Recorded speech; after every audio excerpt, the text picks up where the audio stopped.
নমস্কার বন্ধুরা, মৌয়ের সাথে রান্না বানাতে সবাইকে স্বাগত। আশা করি সকলে ভালো আছেন। কিছু সহজ উপকরণে আজকের রেসিপি নিরামিষ পটল পোস্ত। পেঁয়াজ রসুনের ব্যবহার হয় না, খুবই সহজ কিছু টেকনিকে ঝটপট বানাতে পারবেন। ভাত পোলাও দিয়ে খেতে ভীষণ ভালো লাগে। আজকের রেসিপিটি ভালো লাগলে লাইক দিয়ে চ্যানেলটি সাবস্ক্রাইব করে নেবেন। নিয়মিত রেসিপি পেতে বেল নোটিফিকেশনটা অবশ্যই অন করে রাখবেন।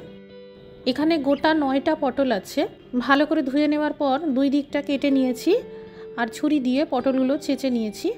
আর এইভাবে একটু চিড়ে নিতে হবে যাতে ভিতর পর্যন্ত পটল সিদ্ধ হতে পারে। এই রান্নায় পটলের খোসা ছাড়াতে হয় না। এবার সামান্য লবণ আর সামান্য তেল দিয়ে পটলগুলোতে মাখিয়ে নেব আর 5 থেকে 10 মিনিট এইভাবেই রেখে দেব।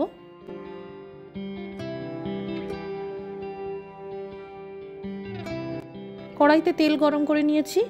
এবার এই পটলগুলো ভেজে নিতে হবে। এইভাবে একটু বারে বারে উল্টে পাল্টে ভেজে নিলে চারদিক থেকে পটলগুলো সমানভাবে ভাজা হবে। যতক্ষণে পটল ভাজা হচ্ছে এইদিকে একটা মশলার পেস্ট তৈরি করে নেব। মিক্সার জারে দিয়ে দিলাম 4 চামচের মাপ করে 1 চামচ সর্ষে, 1 চামচ কালো সর্ষে, আর যতটা সর্ষে তার 3 গুণ বেশি পরিমাণে 3 চামচ পোস্ত, 4 টুকরো আদা আর 2টি কাঁচা লঙ্কা দিয়ে বেটে নেব। এই রান্নায় সর্ষের ফ্লেভারটা পোস্তর সাথে একটু হালকাভাবে থাকে, তাই এই পোস্তর পরিমাণটা বেশি রাখতে হবে। পটলগুলো ভেজে তুলে নিলাম। এবার ফোড়নে দিয়ে দিলাম সামান্য কালো জিরে আর 2টো শুকনো আস্ত লঙ্কা। হালকা করে ভেজে নিয়ে এবার এই পোস্ত সর্ষের পেস্টটা দিয়ে দিলাম। সামান্য হলুদ দিয়ে দিলাম। এবার ভাজতে থাকবো।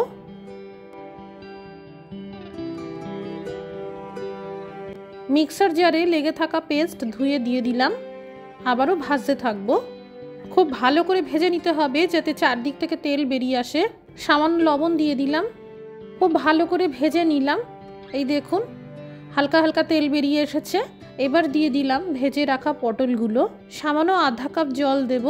একদম কম আঁচ করে ঢাকা চাপা দিয়ে রান্না করতে হবে, এতে পটল পোস্তর স্বাদটা দারুণ আসবে। এই দেখুন পটলগুলো ভাপে ভাপে একদম নরম হয়ে সিদ্ধ হয়ে গেছে। এবার আধা গ্লাসের থেকে একটু বেশি পরিমাণে গরম জল দিয়ে দিলাম। আবারও ঢেকে কম আঁচে 2 মিনিট রান্না করব। পটল খুব ভালোভাবে সিদ্ধ হয়ে গেছে আর গ্রেভির ঘনত্বটা আমি এইরকমই রাখবো। এই রান্নার শেষে চিনি দিতে হয়, কিন্তু আমি এই রান্নায় চিনির পরিবর্তে নারকেল বাটার ব্যবহার করে থাকি, এতে একটা দারুণ টেস্ট আসে। নারকেল বাটার দিয়ে আরও 2 মিনিটের জন্য ঢাকা চাপা দিয়ে রান্না করব। এই দেখুন তৈরি হয়ে গেল নিরামিষ পটল পোস্ত। সাদা ভাত বা পোলাও দিয়ে এই নিরামিষ পটল পোস্ত অসাধারণ খেতে লাগে। খুবই সহজে এইভাবে বানাতে পারেন। আজকের রেসিপিটি ভালো লেগে থাকলে শেয়ার করে দেওয়ার জন্য অনুরোধ রইল। সবাই ভালো থাকুন, সুস্থ থাকুন। Thank you for watching.